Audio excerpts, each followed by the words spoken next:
So today we are concluding our evening with a presentation by Kolemann Lutz, Bruce Mackenzie, and Jekan Thanga from Mars University. Thanks so much, Lara, Bob, and James. We're delighted to be here today and honored to present during this year's Mars Society convention. So we're gonna present on Mars University, our academic and research programs in 2022, and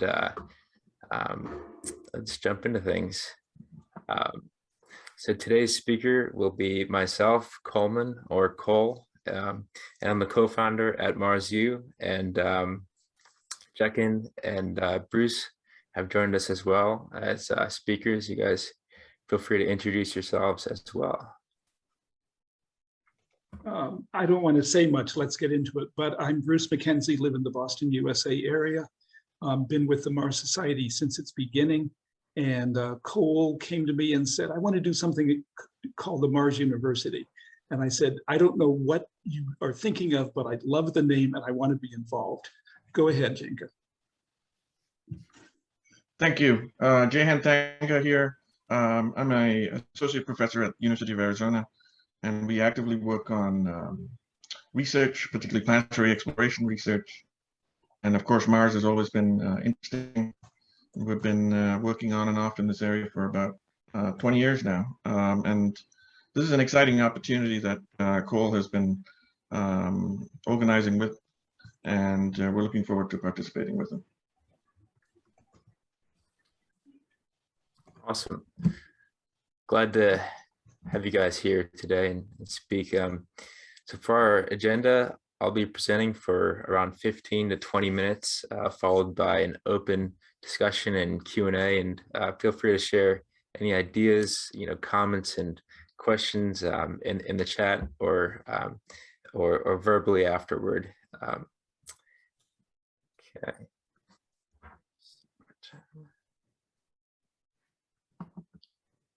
So on the academic side of things, here are the primary core academic programs we are organizing in 2022 next year. We're planning to host an 8-week online certificate program in January and February next year, and a certificate in Mars settlement and exploration. So it'll be followed after our last previous successful certificate program last August, with a bit more extended and in duration and more in depth and well-rounded in terms of the topics to be covered, with our flagship program called the Mars Studies program that we're planning to hold each year annually during the summer. And this year we're planning for June, primarily in June, for 6 weeks in person. And we're delighted to announce that we're going to be hosting this program with the University of Arizona.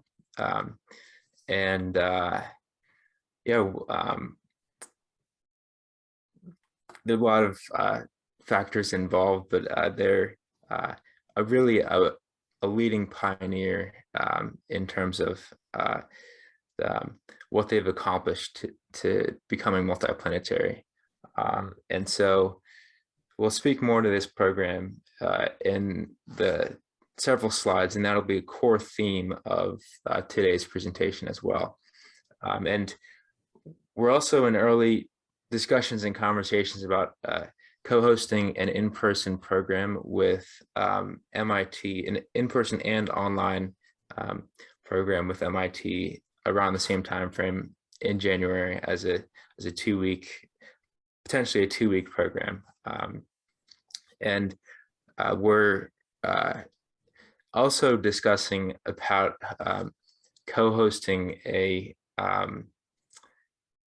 another short certificate program solely dedicated for Asia and the Eastern Hemisphere, and some more details to follow up about that. And yeah, we're going to be also taking a deeper dive at IAC next week in Dubai.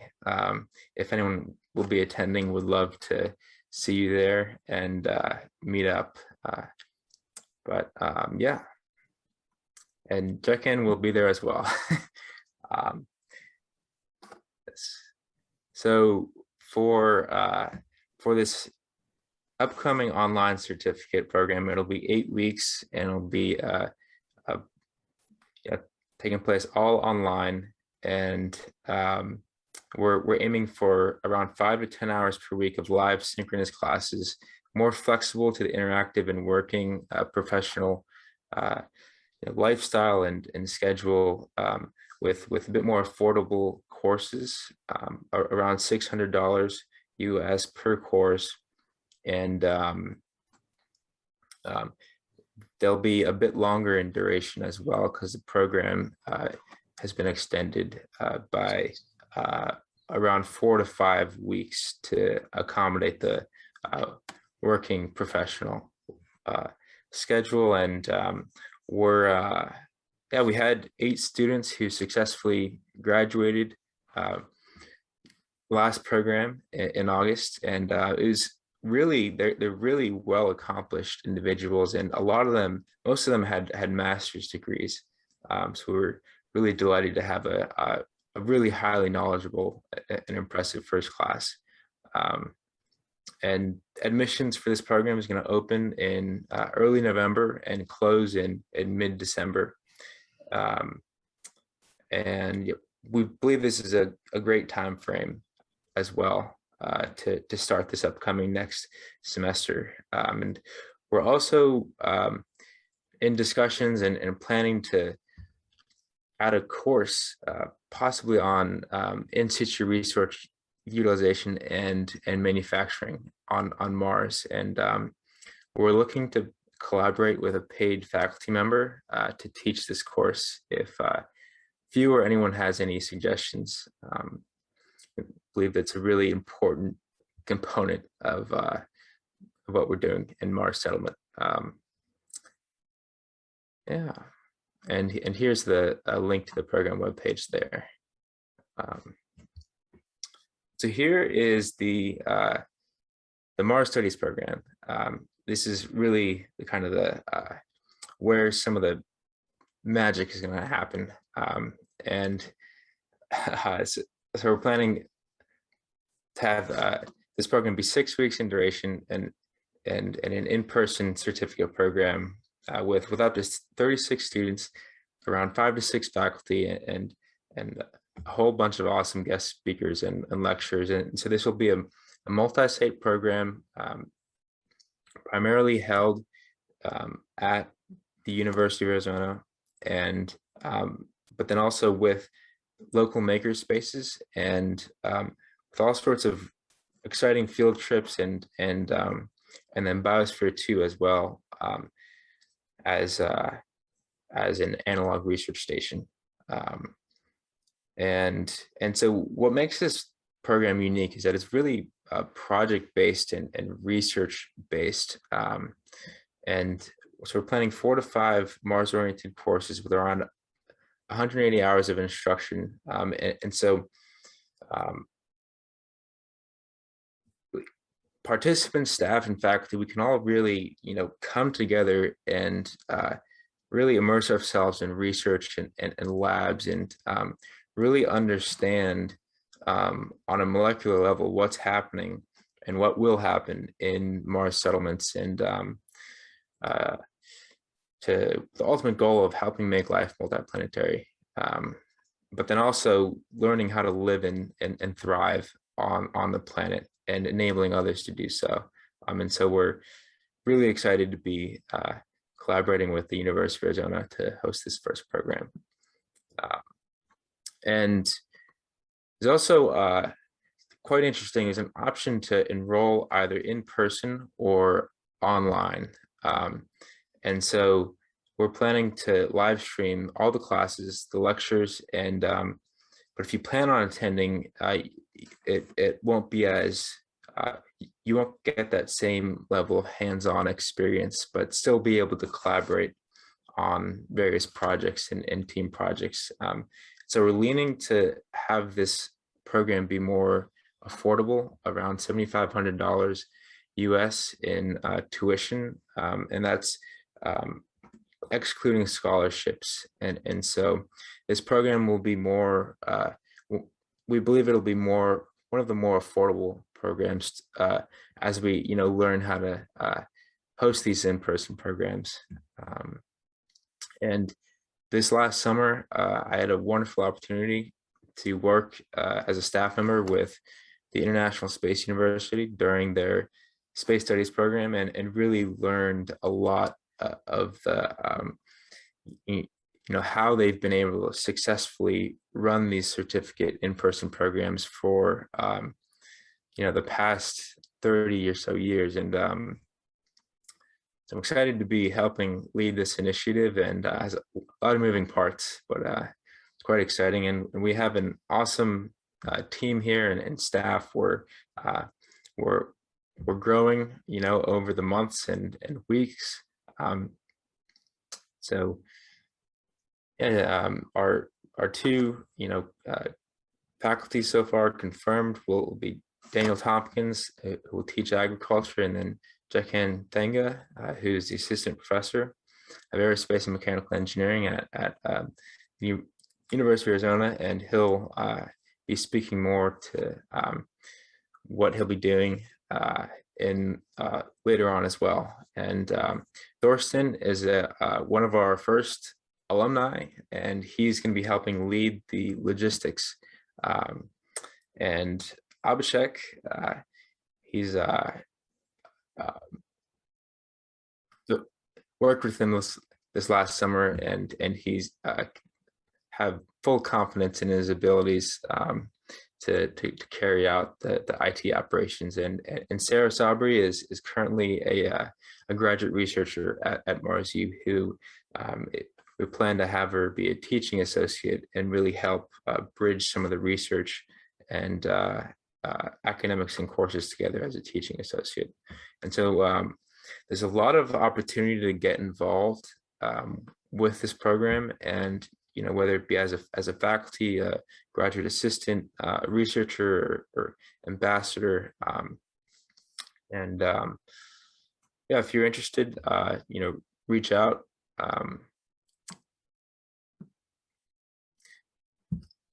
So here's Biosphere 2, and more details about this awesome analog station that's just so happens to be nearby the city of Tucson, where we'll be in.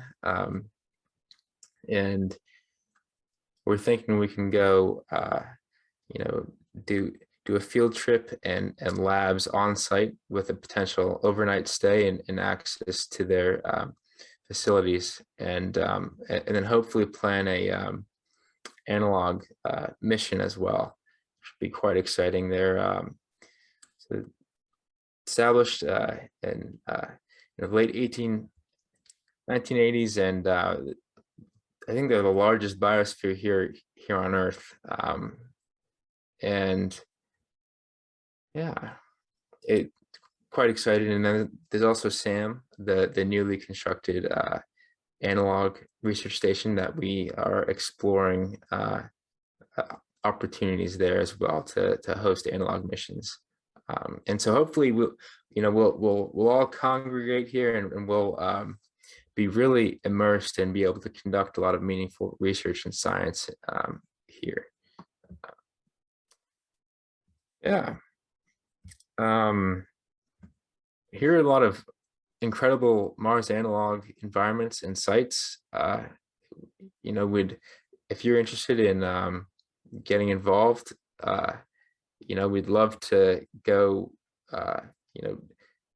learn about these physiological and geological processes in these environments, and really go explore the Western United States together, and really advance our own knowledge and research, and then hopefully apply that to the development of life on planet Mars.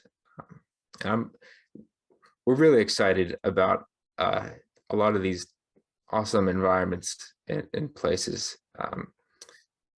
It's kind of overwhelming sometimes, but it's a bright future. And there's so the University of Arizona has so many resources and facilities. We were doing some research and their new school of mining, the Lowell Institute for Mineral Resources, is one of the leading mining schools in the U.S. And so they're located in this mining technology hub that known as the Silicon Valley of mining, as one of the top 25 research institutions, and really pioneering research. And so we're looking to collaborate with one of their faculty members to help lead a course on biomining and bioremediation, and then hopefully bridge that angle into the program, and research as well. Yeah, and we'll pass on the baton here to Jekan to speak more about the Space Treks lab he helps lead at the University of Arizona. Thank you. Yeah, so we lead the Space and Terrestrial Robotics Exploration Laboratory here at University of Arizona, and we've been around for about 8 years, and we focus on fundamental research, particularly developing instruments, sensors, robot technologies, and also early stage experiments, hypothesis testing of various phenomena. Mars is, of course, one of our growing areas of study, and that area is focused on two major fronts. One has been exploring extreme environments not accessible by current rovers or robots. These are including what are thought to be lava tubes near some of the volcanic or the extinct volcanic areas on Mars. The others include the canyons and cliffs on Mars, particularly the Valles Marineris area, and of course the highland regions as well. So apart from these efforts, we're also looking into technologies for utilizing air vehicles, and so there's been efforts to look into design of sailplanes and of course gliding systems. So there's fundamental research going on there in collaboration with our cohort from aerodynamics. So those two are our primary research focus areas, and then for supporting human missions, we've also been looking into ISRU, particularly design and development of use of fuel systems for a Mars return rocket, and there's also been support and ongoing research into technologies for mass sample return technologies as well. So those cover primarily our areas of research at the moment, and you can learn a lot more about our research at spacetreks.arizona.edu. Awesome. Thanks, Jekan. We met Jekan through a seminar we hosted on his hopping SphereX robots last over the summer. It's quite interesting. And we come back here. We was just thinking that with these Mars analog environments, if we'd love to help coordinate these field trips, even if you're not a student or participant, would love to invite the greater Mars community to participate and join us, whether as a lecturer. We can plan to keep you posted on how that develops, because I think we'd all love to go experience some of these locations and science and research.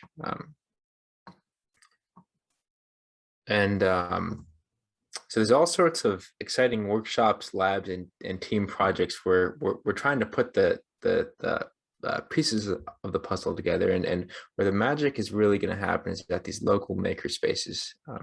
So there are these 3 maker spaces in the Tucson, Arizona city, and we're in discussions with them and about primarily hosting with University of Arizona Catalyst Studios, which is on campus and has all sorts of equipment and facilities, and then some potential lectures from Zero Craft and their abundance of knowledge that they have developed as well, and potentially Saka as well.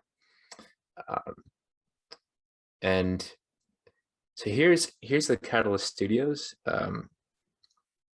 They host laser cutters, 3D printers, sewing machines, vinyl cutters, CNC routers, CNC mills, and microcomputers, and a lot more. And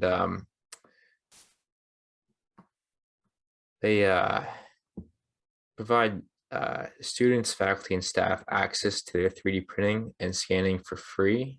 And so we're going to be diving into deeper conversations with them about what sort of arrangements we can coordinate, and then also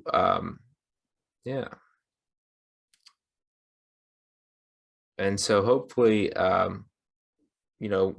we can each become certified with various equipment that we're interested in using to develop our own research and mindsets. And here's more about their facilities and equipment, and some images.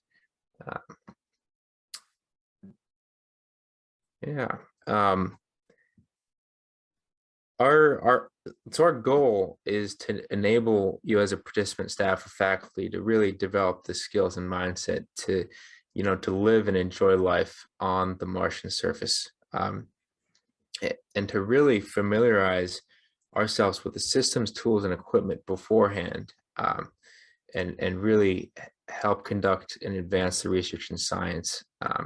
And we begin to think, can we replicate, Martian labs and tools inside of these maker spaces? And it'll be really interesting to see how this develops and grows and blossoms. But we'd love to hear what ideas, workshops and labs we should propose and have during this Mars Studies program and future programs. And feel free to share your thoughts in the chat. We'll make this fast, but yeah, all sorts of 3D printing, spare parts, and so we're also planning to order and provide up to 25 kilograms of Mars regolith simulant, and host this call for research and experiments and team projects with our interested community, and really help organize this research and host these immerse students in teams, and then have them present with a final report and publication and presentation. And so another question here was, what research experiment would you like to conduct with Mars simulant regolith and Martian test environments? And maybe even on top of this, what we could help facilitate some of your interested research, even if you're not attending. We could advance your ideas. So keep us posted. But if there's a hard stop, yes. Yeah, and so that was the education side. Is the research side. We have 4 graduate researchers currently. These very knowledgeable people, and so our research programs are really taking off, and there's a lot of interest. We have 3 new applicants coming in, researchers applicants, yes, and we're excited. So if you're interested in getting involved, you can apply here. It's yes, and we're open to new partnerships, and we're also working with a team to submit an NSF grant in November and in the spring of 2022, and so there's a lot of opportunity, and we're really delighted to work with the Mars Society and as a partner, and we look forward to helping improve our partnership and finding ways to collaborate over the years, and ISU and Frontier Space and Mars Foundation and ISEC as well. And so, yes, thanks for listening. And take questions or go on to the next one. Yeah, Cole, let me jump in. So you actually had a little more time than you thought. I'd like to mention some of the ties with Mars Society. We ran an online, a set of 4 online courses this past summer, and 3 of the instructors are on the Mars Society steering committee: John Clark, Ilaria, and Graham Lau, Ilaria Sinelli. And in addition, Daniel Tompkins taught the other course. So those online courses will be repeated and added to, and I'd like to make sure everybody understands we are open and looking for research assistants, graduate researchers, maybe someone who's graduating with a master's degree or a PhD and doesn't quite find the right place that they want to be. So thank you, and questions. Wonderful. Thank you again for this really great overview. So the first question we have is a question from Bob. They say, is this geared toward the beginner or experienced astronomy students? What are the prerequisites?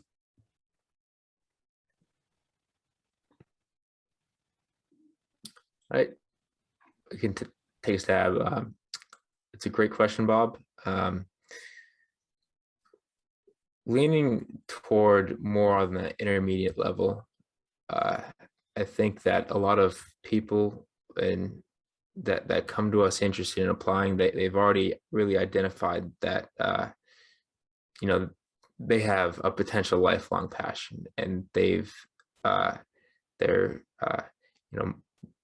more knowledgeable than many, and so kind of initially on the 200, 300 level is what I'm personally leaning toward, and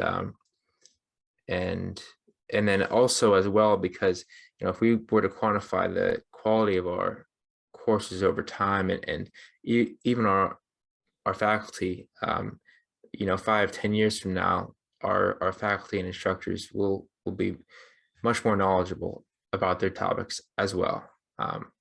So not that they're already very knowledgeable, but yes. So let me take a pass at Bob's questions. The short answer is it was geared toward graduate student level in a related field, maybe an engineering or a science field. However, every instructor had a very brief introduction to bring people up to speed and was willing to talk privately. And I want to stress that, like for the online courses, it was 5 days, classes every day. Some of them were twice a day. So you really get in depth in the subject matter, such as Mars architecture or Mars geology. So unlike attending it, when you attend a conference, many of the speakers spend half their time introducing Mars, introducing the subject, telling you what the environment is like on Mars, what the problem is they're solving. Well, when you take multiple week-long courses, you don't need that introduction every time. So we really got in depth. and we tried very hard to keep it up to a high level. Please put questions in the Q&A if you're able to. I'm also trying to monitor the chat. Go ahead, anyone. Wonderful. So as we're waiting for the questions, let me ask one question on a similar note, but now it's on behalf of those who might hesitate to apply, but are absolutely needed on Mars. Artists, designers, philosophers, sociologists, economists, you name it. What advice and tips would you have for applicants from the humanities field, not necessarily for the courses, but in general, how can they get involved with the Mars University?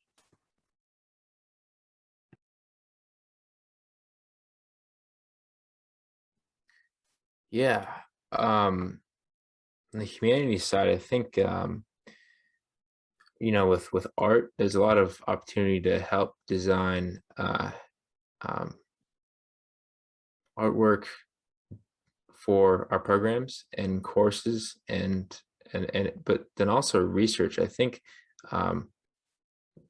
there's so many ideas that that have so much potential, but sometimes they lack that creativity or the graphics. But then also lectures, speaking opportunities on the humanities side, and it's definitely an important part of the curriculum, and inspiration and culture. They can really help inspire and enable the culture during these programs. And so something we're planning to improve upon, yes.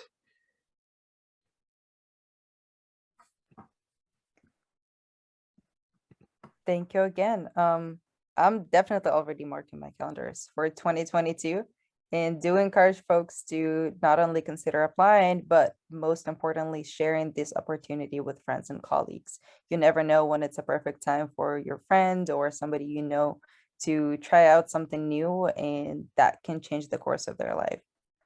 So let's see if we do have any more questions.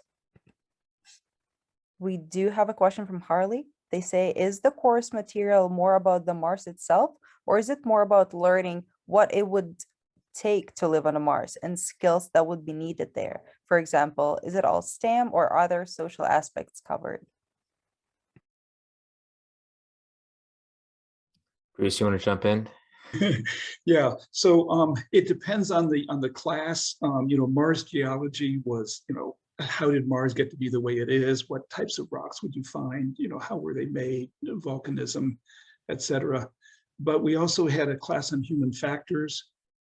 We are hoping to add more classes, but the one I want to see the most would be Mars architecture. You know, designing structures and habitats and workshops for Mars.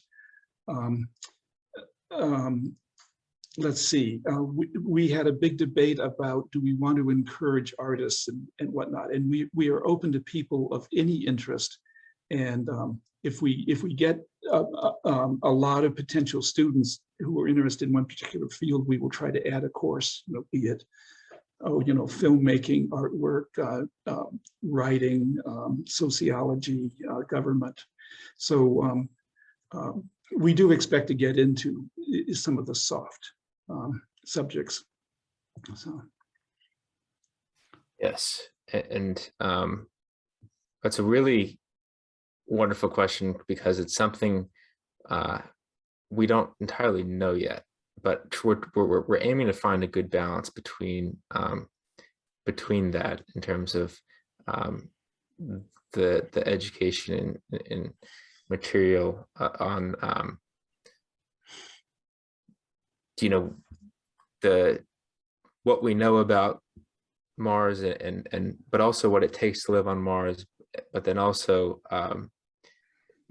you know, the research component there, because I think they're all intertwined and related together. And so, you know, the more knowledge you have, the more confident you are, the more you know, passionate you are, and it's all this. okay, yeah, Cole. So let me segue from would this be geared toward people, who want to live on Mars, how to live on Mars? We are seriously considering some sort of research station or using MDRS for that. We were considering having a field trip to MDRS. That's still open. By the way, last summer, we tried to have an in-person, I'm sorry, summer of 2020. We tried to have an in-person program on a college campus or at MDRS. None of the campuses could commit to hosting us until, because they didn't know what COVID would be like, and it's just as well. So we then switched and planned to hold the entire program at MDRS, but that also had to be canceled.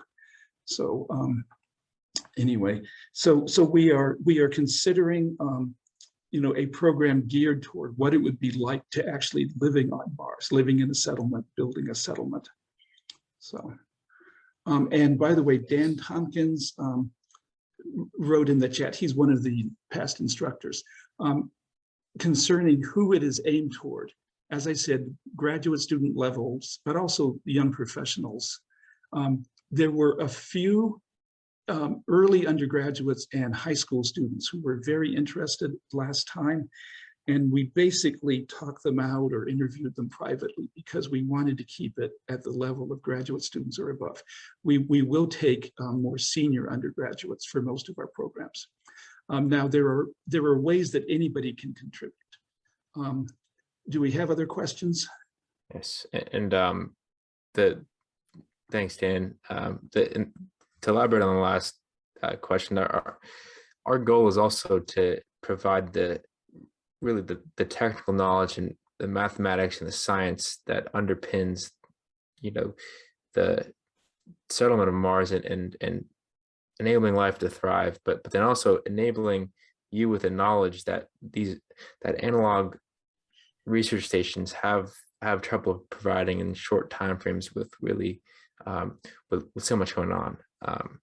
So we hope to fulfill those knowledge gaps. Yes. Jay, I believe you're the host. It looks like Doug B in AltSpace has a question. Can you unmute them or what? Yeah, let me try and unmute them. Yeah, are you able to hear me yet? Yes, Doug, we can hear you. Okay, you bet. I'll try to be quick here. We just had a visitor that popped in here in AltSpace, and after just being here for a minute, he kind of huffed off saying, "Hey, you're all a bunch of Earth haters, right?" And we've been seeing a lot of this lately with the tourism picking up, we know. How might we better present our efforts and educate the public that has some valid concerns about climate change and Earth's future? Even though I asked for that question, I wasn't ready for it. So throughout history, I don't know that any of us are. Yeah. Throughout history, people have always looked for frontiers. They've looked over the ridge. Is the next valley a good place for hunting, etc. And any society that is not ready to expand and move into a frontier will end up dying sooner or later, or being superseded by those societies that do. And it's the same true for other species. So, we are looking for alternate places to live. There are things that can go wrong with the Earth that are outside of our control. I think we should take the best care of the Earth that we can. Let's see, another argument is we didn't really know about the risk of global warming or nuclear winter until we started trying to model the climate of Venus and Mars. We discovered that Venus had a runaway greenhouse effect, which is now possibly happening on Earth. And Mars had something akin to nuclear winter. Mars was warmer in the past, and Mars might actually have a bistable climate. So if you warm it, it may stay warm. If it's cool, it may stay cool. So that's one of the reasons. Also, the societies that move into a new frontier have new challenges. They learn things, they pass useful information back to the old country. For example, when Queen Isabella, financed Columbus to explore what was then the New World. Things that came out of the New World were improvements in democracy, airplanes. We almost invented decimal currency. No, excuse me, we did. We did invent decimal currency, which has now gone back to Europe. We tried to invent decimal time, but the French did it and we didn't. So it's very hard to predict what the benefits will be. It's sort of like of what use is a newborn baby. You have no idea. And Doug, I think we have time if you want to describe the habitat and helicopter behind you. Oh gosh, I'd love to. Yeah, I'll try to be quick though. I know you guys have been hearing a lot from me, so I don't know. Jay, do you want to follow me over to the models? And people put questions into the chat with the Q&A. So we're waiting for questions. And on the last question as well about helping improve Earth and climate change, I've personally noticed almost every research project I am involved in related to Mars can directly benefit Earth. And so what we do for Mars is for Earth as well, and the other bodies. Yes. Yeah, we have no idea what will be invented on Mars to meet challenges on Mars that will also be useful on Earth. Jay is giving us a guided tour. Yeah. I don't know if you can hear me or not, but yeah, we these can are hear just you some now. of the models that we brought into this world. We've got another world here as well that has some their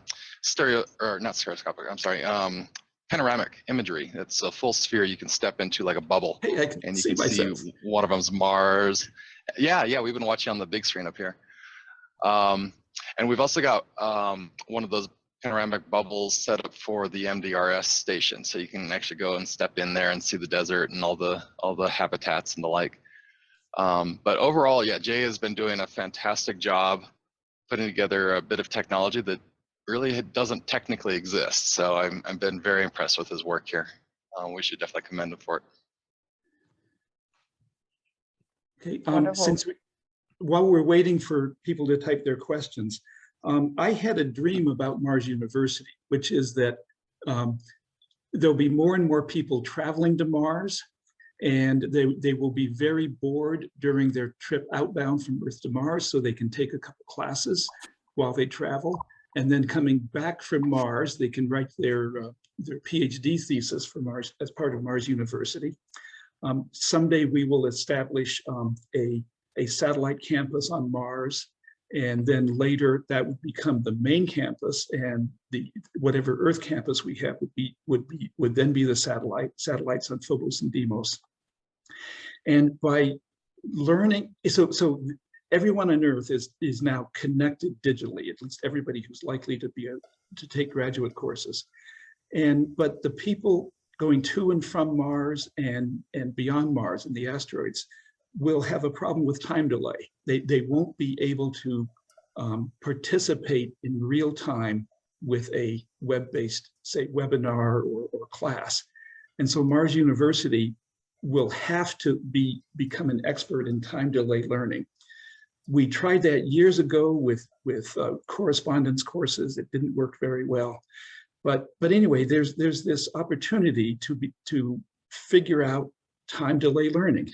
How do you earn a master's or a PhD when you have a 1 hour delay from from the other students? So anyway, I think there's a possible real future for Mars University. I hope we are the first university to be established on Mars. And if anybody wants to get involved, now is the time. And you don't need any special skills for some of our positions. That's all. Yes, and it was just thinking it'd be great to discuss about collaborating with the Mars Society and during these academic programs, and how we can improve and enable the bridge. And Bob, would mean a lot, and we'd love to invite you to join us this summer, if you're able to make it in person or online for a talk or lecture. I think our students would be honored.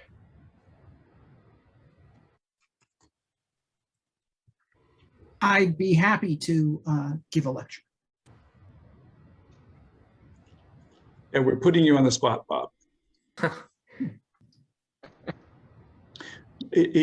Bob and I first met when he presented his Mars Direct at, I think it was Case for Mars #3 conference. And then later sometime and then he named his book after those conferences, The Case for Mars. Yeah, thank you, Bob. Yeah, I certainly did. And as I said, I'd be happy to give a lecture or two at the Mars University. So Bob, I see your bookcase. How many translations of Case for Mars are you up to by now? Well, let's see. It's Japanese, German, French, Italian, Spanish, Polish, Russian. The Case for Space, my more recent book, was recently published in Ukrainian and Korean. Chinese, both of them. Case for Mars has actually done extremely well in China. There are actually Case for Mars book clubs in China.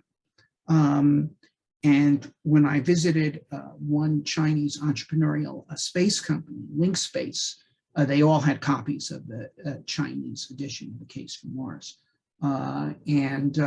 They're attempting to develop a vehicle which is somewhat comparable to a Falcon 9, as are 4 other Chinese entrepreneurial space companies. So Elon better get his Starship flying soon, because the Falcons, which are the premier launch vehicles in the world today, will soon have knockoff competitors. By the way, I met Elon briefly at a Mars Society event in California, and he was looking for how to help get life to Mars. And he and Bob talked, and at one time was trying to fund a Mars gravity biosat that would test the health of rats or mice in 3/8 gravity. And in the process of that, he realized that the big showstopper was the cost of launch.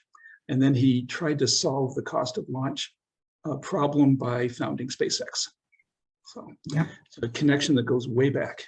Yes, and the leader of the Mars work at SpaceX, Paul Wooster, yes, was the leader of the Mars Gravity Biosatellite, one of the 2 leaders of the Mars Gravity Biosatellite project at MIT, sponsored by the Mars Society. The other leader, Erica Wagner, is a key person now at Blue Origin.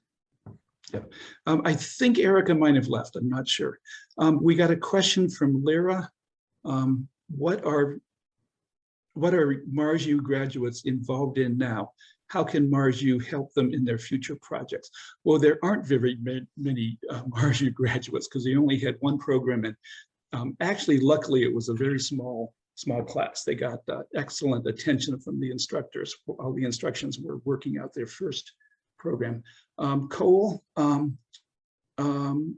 can Mars U help alumni? Yeah, Larry, that's a wonderful question. There's 2 or 3 alumni who are involved, Thorsten, with the logistics during the summer program, and then there's also another person involved in with Dr. Graham Law's work and grants and research, and then the graduate researchers, so all sorts of research projects on cyanobacteria, biomedical engineering, bioengineering. There's this whole emerging bioengineering branch that's been like slowly blossoming. A lot of people are interested in getting involved. And so, ideally we can help collect the knowledge and information from the science and literature, and I agree with them toward each project. But yeah, yeah. Hey, Bruce, you Yeah. over the years have spearheaded a number of initiatives. I think one was called Mars Homestead, Yes. and another thing that was similar to that, which was looking at developing the technologies for Mars settlement. Are these sorts of things going to be taught at the Mars University? Yes, I did not want to teach a course myself, in part because I would rather, do the developments than document them and develop a course around them. But yes, we definitely should have and want to have a course on building technologies, in situ resources, and not just fuel, but also in situ building materials. How you might make fiberglass and plastics more easily on Mars than just transporting an entire industrial plant from Earth. So yes, we are still thinking about that. We should teach a course in it. Let's see. Will that have a hands-on component? Well, that's the hope with the makerspaces around Arizona State University. Is the students would be able to the students might have a workshop and maybe a choice of a couple different workshops, and some of those would design a small component, and then they would build it in the makerspace, either 3D printed or laser cut it. By the way, 3D printing is way overrated. Laser cutting and injection molding are often better solutions depending on the circumstances. So yes. We do want to have hands-on things related to how you would live and build on Mars. If we had when we are hoping to have a research station that might specialize in that. So and it could be related to MDRS, where instead of just simulating a mission, you would simulate construction or actually do the construction. The International Space University is known for its design classes, and of course, design classes are a frequent method of instruction used in engineering curriculum more broadly. Are you going to have design classes at the Mars University? I would like to. I do not want to be the only instructor in it. So, but yes, we should have it, and there might be someone on this call who wants to help out or recommend someone. So yes. By the way, I took a number of architecture courses. I know what an architecture course design class is like. It is very intensive. You basically design something, some building, some part of a city, down to details. We do have 3 more questions that came in. So, excuse me, Bob. Okay, last question from Stuart is the shortest one, easiest to read. Have you considered a course in space or Mars entrepreneurship? No, we haven't, although the subject came up just a few days ago during this conference. Yeah, and Dan, a wonderful webpage from NASA about all these Mars-inspired spin-offs and technologies. And so hopefully Dr. Greg Autry, I had him as an instructor, and he's, I think, holds the potential to really be leading, really knowledgeable about space entrepreneurship and potentially Mars entrepreneurship too. And so he's at ASU, and hopefully might be able to give some lectures this upcoming summer and online. But Okay. would imagine Yeah. we'll, yeah. definitely. Yeah, Cole, we got two more questions and 1 more minute. Dusty writes, is there any chance we will see a large dome city built to be a major analog, maybe 10 times the size of Biosphere 2? So that would be about 30 acres. I doubt it. And by the way, domes are much harder to tie down to the ground or to a foundation than some other shapes. Dome cities here on Earth as an analog would get very hot in the summer unless you are in northern US or Canada. And even in southern Canada, the weather swings so much, I'm not sure you want it. You might simulate a dome, but have it open for ventilation at different times. Yes. I'm not worried about an analog for a Mars city. I would much rather have an analog for the first base and the first settlement and the growing settlement. So one of the things that I've been looking at, and by the way, Bob, I did propose this back in 2008, was a sort of a campus that is a simulated Mars early base or early settlement. And one of the aspects of it could be college classes held there. So if anybody's interested in a merger between a college campus and a prototype, contact me. Dusty also writes. Dusty, I wanted to also chime in and mention I'm quite interested in domes too, and how to enable high volumes, high habitable volumes in domes with high habitable volumes in that require that experience significant pressures and stress, and so I'm think there's a real value proposition toward simulating the vision with Valles Marineris and putting a dome or roof or sheet over Valles Marineris, but start in the Grand Canyon, start here on Earth and then apply that to Mars and help enable Daniel Tompkins' vision as well to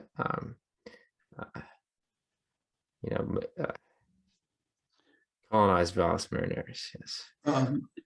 Dusty and Terry, I think we are out of time. I'm sorry. I see your questions. Contact us privately. I believe it's time for Bob Zubrin's closing remarks. Is that? This is Yep. correct. That's Yes. correct. Thank you very much again, Cole, Bruce, and Jekan. And again, you can reach them out at, let me just check it again, or Bruce, if you can. I'll type it in the chat, but it's info Okay. at info@mars.university. There is no .org or .com on the end. Info@mars.university.